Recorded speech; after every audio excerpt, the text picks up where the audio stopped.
Ya, halo followers, welcome back di Tiang Jauh, podcast bola untuk semua dari Popo on the Radio. I'm your host, bukan pandit, Popo Kusen, dan seperti biasa kita akan ngebahas tentang pertandingan di Premier League weekend kemarin, sekaligus memberikan prediksi soal Premier League minggu ini. Dan lagi-lagi terjadi kejutan ya di Premier League minggu ini, dan tentu aja kejutan terbesar adalah Liverpool yang kalah sama tim peringkat 20 di Liga yaitu Bournemouth dengan skor 1-0, padahal di pertemuan sebelumnya menang Liverpool 9-0. Nanti kita akan bahas soal ini. Jadi kayak sepertinya memang alam semesta itu membuat Liverpool fansnya jangan terlalu sombong setelah membantai MU 7-0 dan dibalikin lagi ke bumi. Ini loh, tim lo tuh masih kayak gini, masih gak konsisten. Sementara fans MU biar nggak terlalu ngejek-ngejek Liverpool juga dikembalikan ke bumi lagi dengan 0-0 sama Southampton, walaupun gara-gara kartu merah sih. Nanti kita akan bahas dua pertandingan itu sedikit lebih detail, but langsung aja ya, seperti biasa pokoknya jangan lupa subscribe dulu di awal di Popo on the Radio. Gue mau ngingetin di awal sekarang, jadi sebelum kita bahas itu klik dulu lah subscribe di bawah, oke?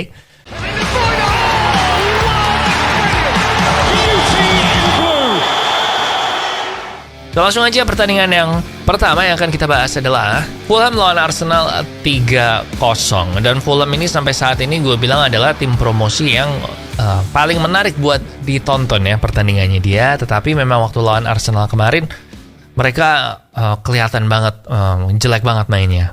Mereka kayak kelihatan takut, kelihatan kecil juga dari momen-momen pertama pertandingan mulai, dan apalagi setelah Arsenal mencetak gol cepat kan, tambah langsung nggak bersemangat lagi mereka. Padahal Fulham ini kan sempat ada harapan untuk bersaing memperebutkan tiket Eropa ya. Nah, gue bilang ini faktor terbesarnya adalah karena mereka kehilangan Joao Palhinha ya, yang nggak bisa main gara-gara efek kartu kuning, dan setiap kali dia nggak main di musim ini Joao Palhinha ini nggak main di 4 pertandingan di all competition, dan di 4 pertandingan dia nggak main ini Fulham selalu kalah dan kebobolan 12 gol dari 4 pertandingan di mana dia nggak main.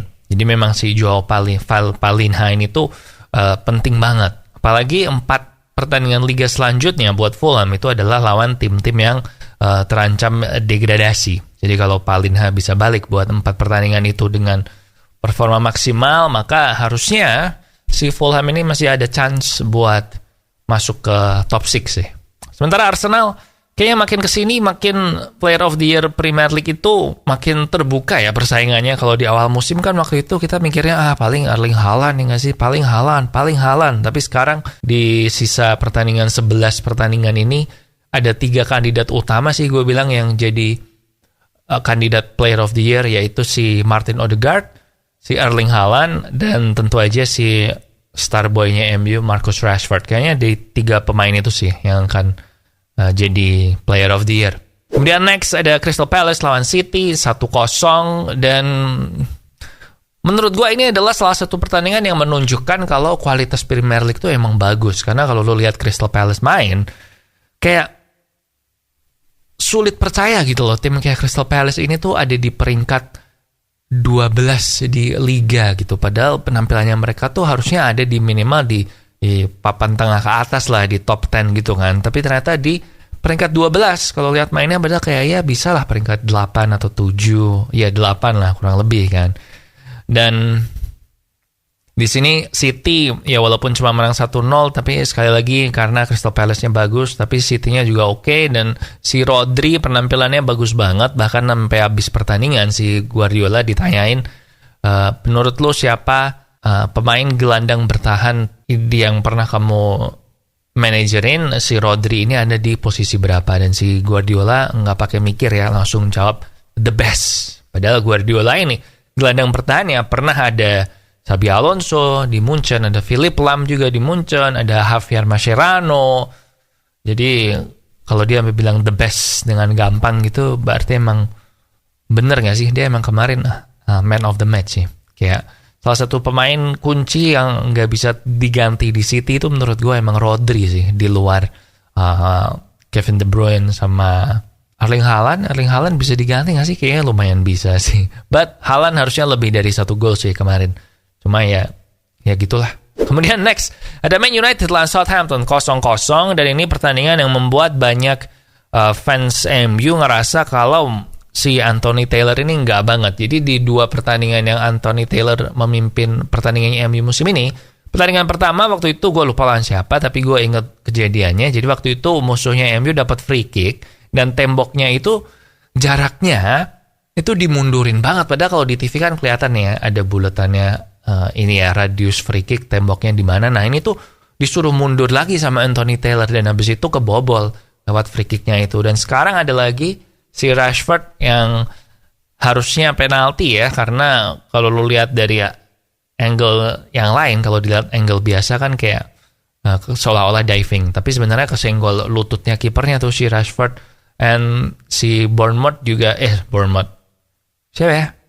Ada yang handball tuh, si pemainnya Southampton backnya waktu itu ada yang jelas-jelas handball juga, tapi nggak dapat penalti. Menurut gue problemnya tuh bukan ke dapat penalti apa nggak dapat penaltinya, tapi problemnya adalah konsistensi ya sih. Kadang kejadian yang sama ada penalti, tapi terus sekarang ini handball nggak dapat penalti. Konsistensinya VAR-nya IPL itu sih yang perlu diperbaiki. Kalau soal pertandingannya yang Casemiro, nggak tahu men. Kayak gue sebenarnya condong ke kartu kuning aja sih itu, soalnya nggak sengaja kan itu, dan karena momentum aja kan jadinya. Cuma ya udahlah.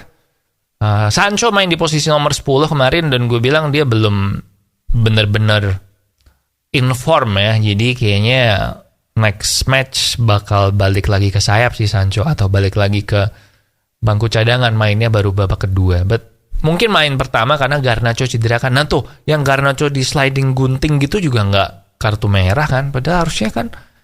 Ya gitulah intinya. Nah, sekarang kita bahas Bournemouth lawan Liverpool 1-0. Manajernya Bournemouth, si Gary O'Neill bilang kalau ini bukan kebetulan. Ini bukan kebetulan mereka bisa ngalahkan Liverpool, karena dia udah mempersiapkan game plan-nya nih buat ngalahin Liverpool gimana. Dan memang sih si Bournemouth kemarin waktu lawan Liverpool tuh kelihatan very organized ya. Defensive midfield-nya si Lerma sama Joe Rodwell itu keren banget, jauh lebih keren dari Casemiro sama Fred di Anfield ya. Kemudian ya pokoknya keren lah. Dan ini sekali lagi menunjukkan kalau Liverpool musim ini di Anfield sih boleh jago, tapi kalau di away mereka lumayan parah sih. Nah, si Gary O'Neill sendiri bilang kalau Bournemouth ini jadi makin optimis untuk menghadapi perebutan melawan degradasi. Dan memang EPL musim ini, perlombaan untuk lolos dari degradasi musim ini kayaknya bakal jadi yang salah satu yang terseru sepanjang sejarah Premier League sih. Karena dari peringkat 20 sampai peringkat 12 itu jarak poinnya kayaknya cuma 5 poin deh. Di bawah 5 apalagi. Gila, itu dari peringkat 12 sampai 20 men. So bakalan seru. Leicester Chelsea, dan akhirnya Chelsea setelah kemarin meraih kemenangan 1-0 terus jadi menang lagi juga di Champions League kan, mereka lolos, dan sekarang mereka menang lagi nih lawan Leicester 1-3.